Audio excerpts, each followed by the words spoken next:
What's good, y'all? Prince Sports here. The Battle of Los Angeles took place. That may be one of the game of the year, an early candidate for game of the year. I went into overtime. It shouldn't have went into overtime.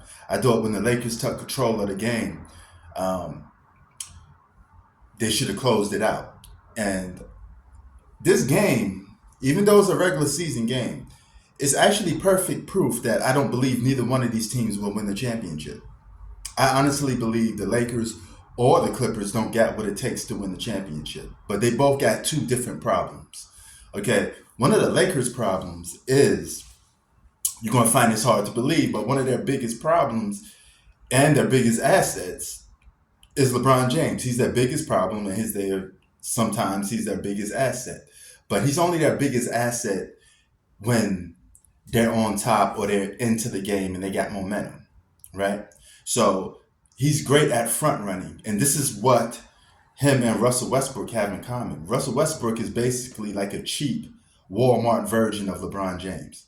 Okay, he's a lesser version of LeBron James. If LeBron James was like a role player or an aging all star, or you know, a guy that career didn't last too long or whatever, he'd be Russell Westbrook. Okay, and Russell Westbrook and LeBron are very similar. They don't like being in tight situations. Okay, they play at their worst when situations are at its tightest. Now you may say, "Hey, LeBron has come doing some tight clutch situations." Yes, he has. This is why he's an upgraded version of Russell Westbrook, and Russell Westbrook is a downgraded version. But that still doesn't change that both of these guys perform at their worst when the pressure is on. All right. You want to get the worst out of LeBron, you got to put him under pressure. You want to get the worst out of Russell Westbrook, you got to put him under pressure. Now, if you want to get the very best out of both of these guys, a lot of the times, it has to be in front running situations. LeBron went to the bench.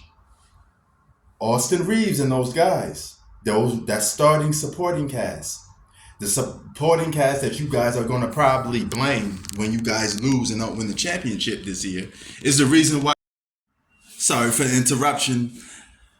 Basically, what I was saying is that supporting cast is going to be basically the same reason, the same group of players that you're going to throw under the bus when you guys don't win. I mean, it's pretty much all set up.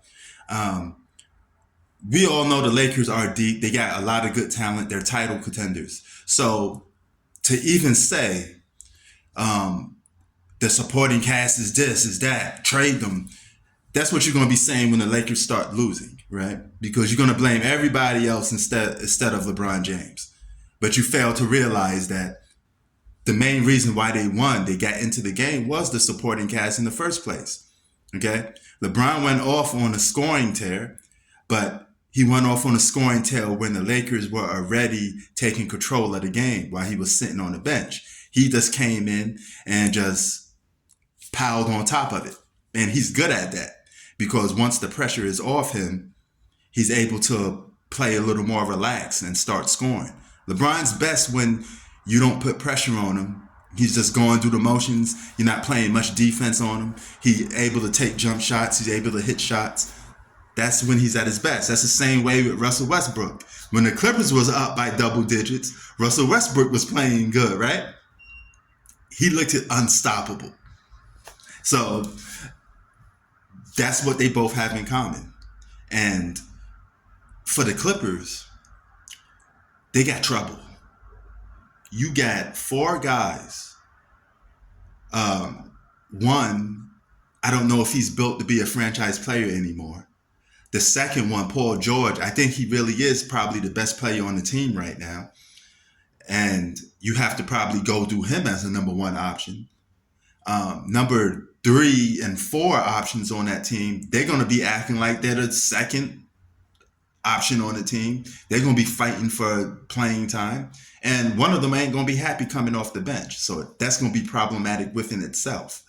So the Clippers got a lot of problems to work out. And it's going to be a very tricky situation.